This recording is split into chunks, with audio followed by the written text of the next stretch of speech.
Bonjour à toutes et à tous, aujourd'hui on se retrouve pour une petite vidéo explicative sur le métier de socio-esthétique. Donc avant de commencer, pour celles et ceux qui ne me connaissent pas encore, je m'appelle Elisa, je suis socio-esthéticienne et j'interviens dans la ville de Limoges. La plupart du temps, quand je dis aux gens que je suis socio-esthéticienne, on me regarde avec des grands yeux et puis on se dit bah ouais, moi je connais l'esthétique, je connais la sociologie, mais concrètement, le métier de socio-esthétique, j'en ai jamais entendu parler. Donc, le métier de socio-esthétique, qui est encore mal connu du grand public, existe depuis à peu près 30 ans et il est issu du monde de l'esthétisme. C'est-à-dire que pour prétendre un jour devenir socio-esthéticienne, il faut avoir minimum un CAP esthétique et 1 an d'expérience. Une des principales choses qui nous différencie de l'esthétique et de la socio-esthétique va être tout d'abord que nous, on intervient sur des personnes fragilisées.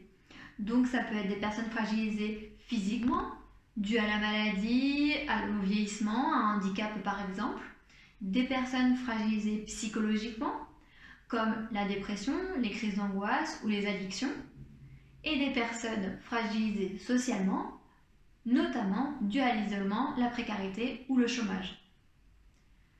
Deuxième grande chose qui nous différencie de l'Institut de la socio-esthétique, c'est que nous intervenons et nous pouvons intervenir donc dans des structures hospitalières comme les hôpitaux, les cliniques et les centres spécialisés, des structures sociales comme les associations, les foyers d'accueil ou encore des maisons d'arrêt, et des structures gériatriques, les EHPAD, maisons de retraite, résidences seniors. Lorsque nous intervenons en structure, nous sommes inclus dans l'équipe pluridisciplinaire et les soins de socio-esthétique vont contribuer au protocole de soins pour le mieux-être physique et psychologique du patient ou de la patiente.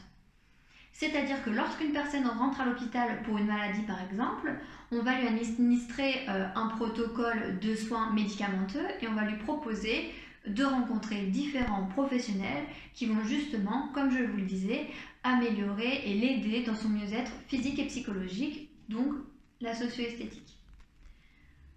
Les soins de socio-esthétique vont avoir comme objectifs principaux donc de prévenir et soulager des traitements médicamenteux qui peuvent avoir un impact sur l'aspect physique et cutané de la personne, de valoriser l'estime de soi et la confiance en soi, d'aider au patient ou la patiente de la réappropriation de son corps par le toucher, et enfin d'accompagner la personne vers un meilleur lien social qui peut être malheureusement dégradé dû à la maladie, à une dépression ou autre.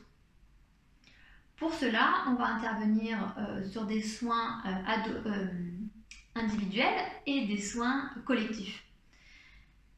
Les soins que vous allez pouvoir retrouver sont des soins qu'on peut déjà voir sur les cartes en institut, c'est-à-dire des massages, des soins visage, beauté des pieds et des mains, du maquillage, etc., etc.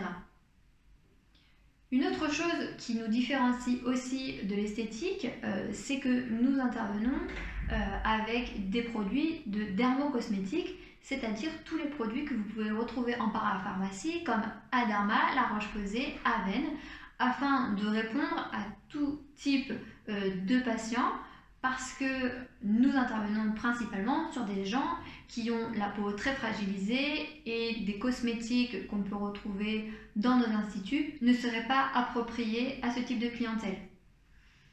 Nous intervenons sur des personnes de la naissance jusqu'aux seniors, bien évidemment. Et enfin, pour conclure, les soins de socio-esthétique contribuent à 4 grands bien-être, si je puis dire.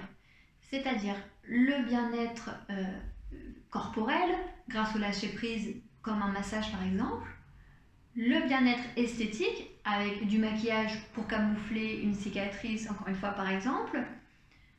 Le bien-être métabolique et physiologique, car les soins vont permettre de diminuer l'anxiété et donc de diminuer la tension chez les patients.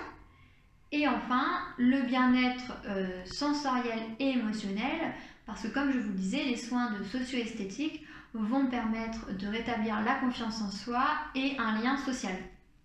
Vous pouvez retrouver les socio-esthéticiennes en structure, comme on l'a dit précédemment, à domicile ou en institut, puisqu'il y a de plus en plus de socio-esthéticiennes qui ouvrent leurs instituts dans nos villes et nos villages. Donc n'hésitez pas à regarder autour de vous.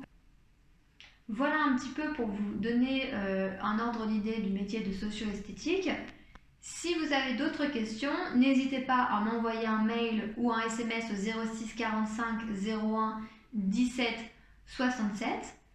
Vous pouvez aussi me retrouver sur les réseaux sociaux, sur Facebook et Instagram, sur la page Humain qui est actuellement mon entreprise. En attendant, je vous souhaite une bonne semaine et à